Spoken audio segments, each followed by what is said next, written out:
What's up, people on the interwebs? Hope you have an amazing day. So today, I thought I'd talk about some things that have changed in Japan since I've come since 2023 to 2026 now. So what's changed over the last 3 years? Has it been positive? Has it been negative?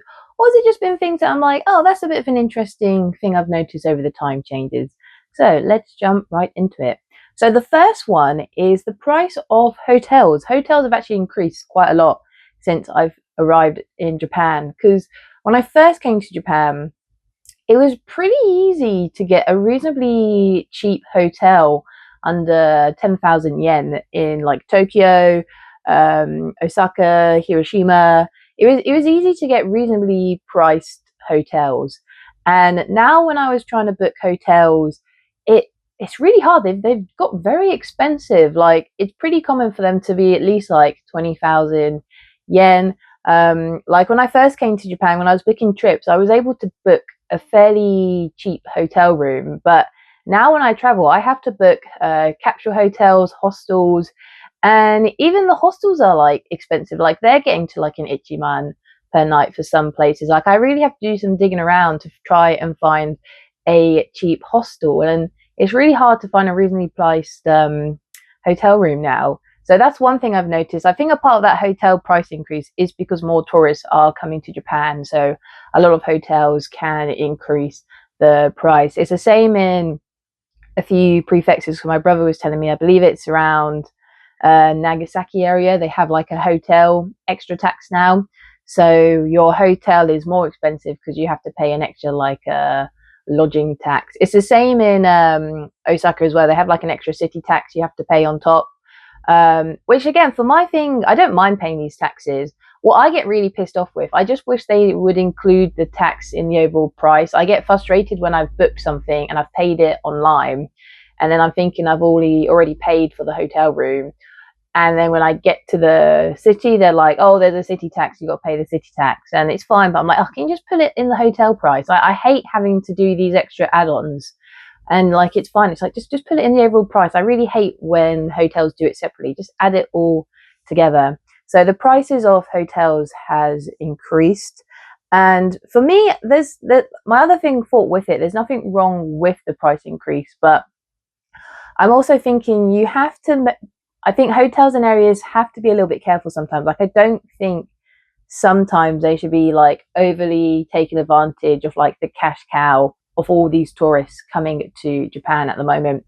Because I know for me at the moment, I see Japan, it's the it country to travel to at the moment. It's the popular country everyone wants to travel to. And eventually this might change, because a lot of countries seem to have the fad where this is like the it country. Like, I know, like in the early 2000s, like America seemed to be one of the it countries.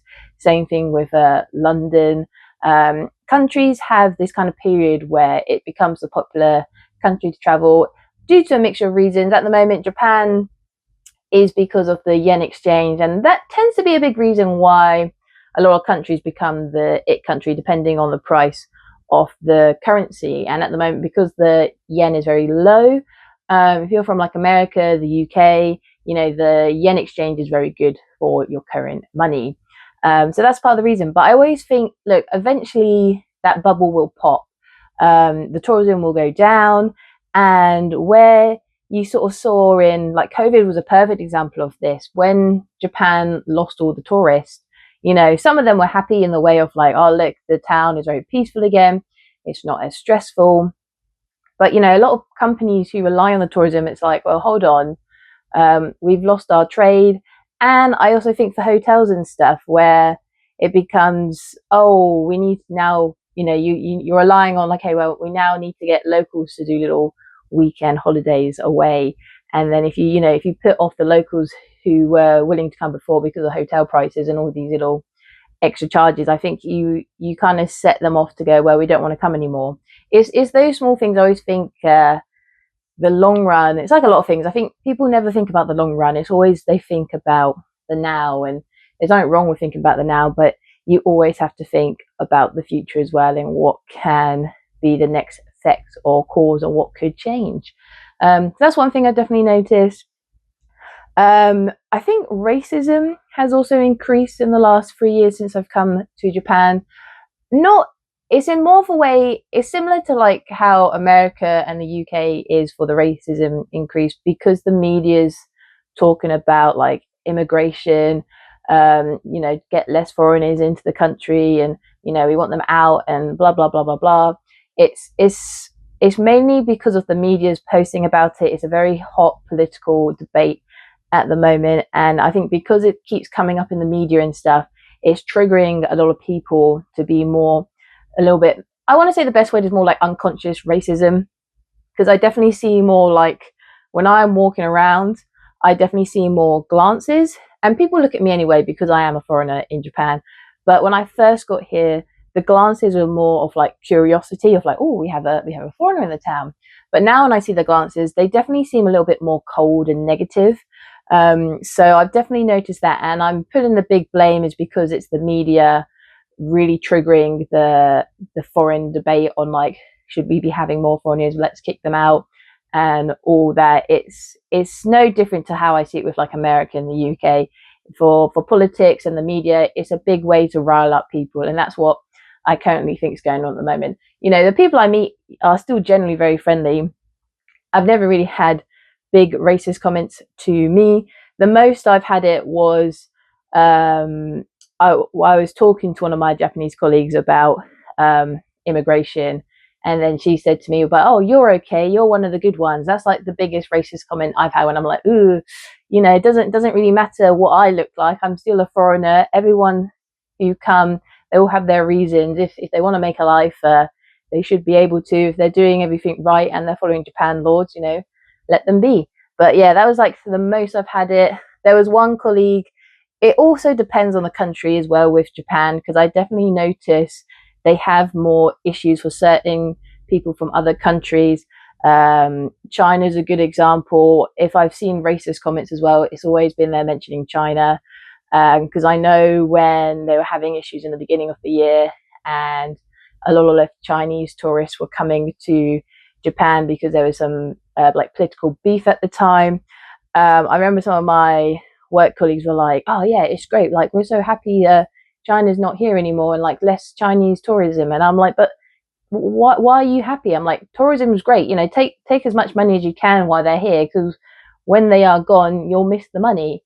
And it's small stuff like that I notice. I definitely think sometimes, same in America, same in the UK, when it becomes more of like a riled debate, some people get a bit more, they're more like loose lipped to their like true opinions, and I definitely noticed that a little bit, because there was the odd like racist remark here and there, and I'm like, ooh, okay. So yeah, that's one thing I've definitely noticed with change since living in Japan. But I'm not blaming that as a sole Japan thing. I think it's something that's just going on in the world, because you see it in America, you see it in the UK currently. It's just because the media is just riling up,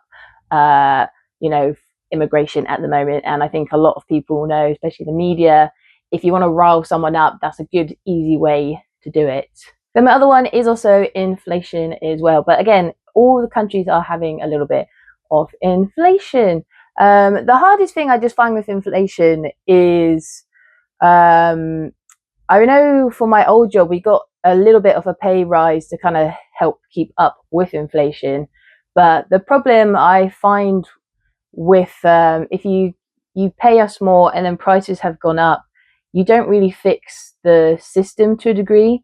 Like, because what happens is, obviously if you're getting more money, then you get taxed more, and then that, and if the prices have gone up, and normally the prices go up more than what the pay rise is, but then because you are getting paid more, you get taxed more.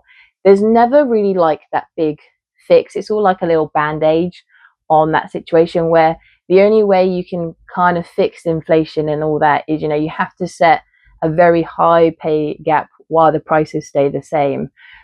So yeah, it's those small things, but every country is kind of struggling with inflation at the moment. It's just interesting to see, like, the current climate changing and all of that. And I think my last one, from what I've noticed, and especially very big one, is population decrease.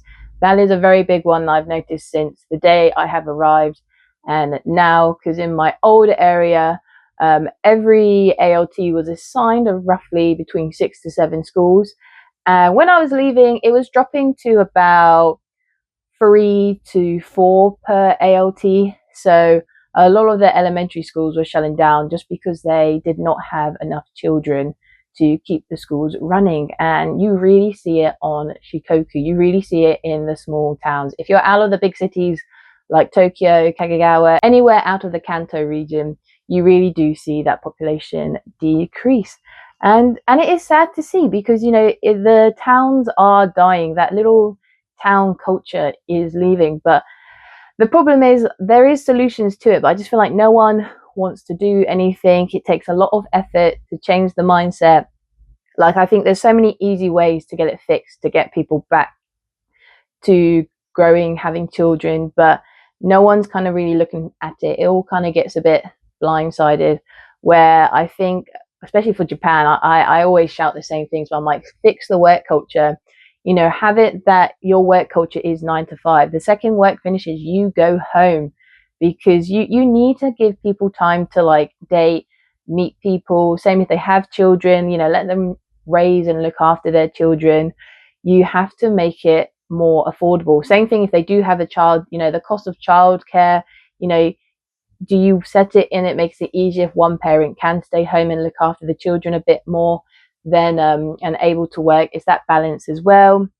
It's the price of things. I talk to my friends and people I know, the biggest thing a lot of the time, it's the cost. It's too expensive to have children. And also if you don't have that family network, because I know some people who have been able to have children, they're very lucky with the support network they have around them. They have grandparents that are willing to look after the children while they work. And it's all those small things as well. There's so many things where I'm like, you can actually get more people to have children. You just really got to change a lot of stuff. And no, I just think like a lot of the time the government just doesn't want to do it, and then they wonder why no one's having children, why this isn't happening, why isn't it? And it's just, you know, the economy is very hard recently. It's very different to like our parents and grandparents' ages. It has changed so much in the last 100 years. And no one really wants to kind of scream that it's changed, rather than it always kind of gets shouted down to like, oh, they're not working hard enough. They're selfish. They don't want to have children. And it's like, no, I think a lot of people do still want to have children. It's just too expensive. The cost is too hard. Everyone has to work. There's no time. And it's just simple fixes. And yeah, all these companies and governments, I think they just get a lot, that all just gets ignored in their side. It all just kind of gets forgotten and like, oh, we don't need to worry about this. And then, you know, you get to this time frame where I'm like, well, it's here. No one's having children. Same thing with a lot of companies. I think if you want to get more people out of the cities as well, you've got to push more companies out.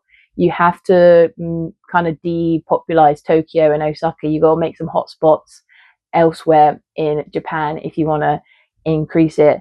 And also improve public transport. Like, I think Shikoku is a great example. Like, I did like my area, but the transport was just so long, very expensive. It was always hard work to travel. And I'm like, especially for me, like, I've come to travel in Japan. Like, I don't want to spend half of the paycheck traveling around, because this is the thing. If I knew as well before coming to also be mindful on the location, I spent a lot on the paycheck just to get out of Shikoku, where if you were placed more in the mainland of Japan, it's easier to travel and cheaper, and you keep more of your paycheck at the end of the day. And I think that's another thing that people will take into account, where they have to live somewhere that's far from work and they're spending a lot of money to travel. You know, they aren't going to want to be there, because it's like, well, I'm actually wasting a lot of my money to get back to my place I'm living, where if I live more nearer to work or in the city, it's actually cheaper. So it's small stuff like that. But yeah, those are the things that I have noticed since coming to Japan, the changes in the 3 years. I'm curious to see what else will happen in the next 3 years to come in Japan. But I'm also hoping you guys, this is going to be my new setup for these videos now. I was able to find a wall to get these cool frames all on the background, and I have loads of these little tapestry cloths, so every now and then I'm going to change these images around, so you always have some new art to look in the background. But yeah, let me know your thoughts and opinions. Also, let me know where you live in the world and what's changed in the last 3 years in your country. If you're also coming to Japan or you've been to Japan many times, or even if you live in Japan. Let me know in the comments down below what you have also seen that has changed. I'd love to know everyone's thoughts and opinions on this conversation because I think it's really interesting just talking about how time changes. But yeah, keep being awesome, keep being amazing, and I will see you next time. Bye!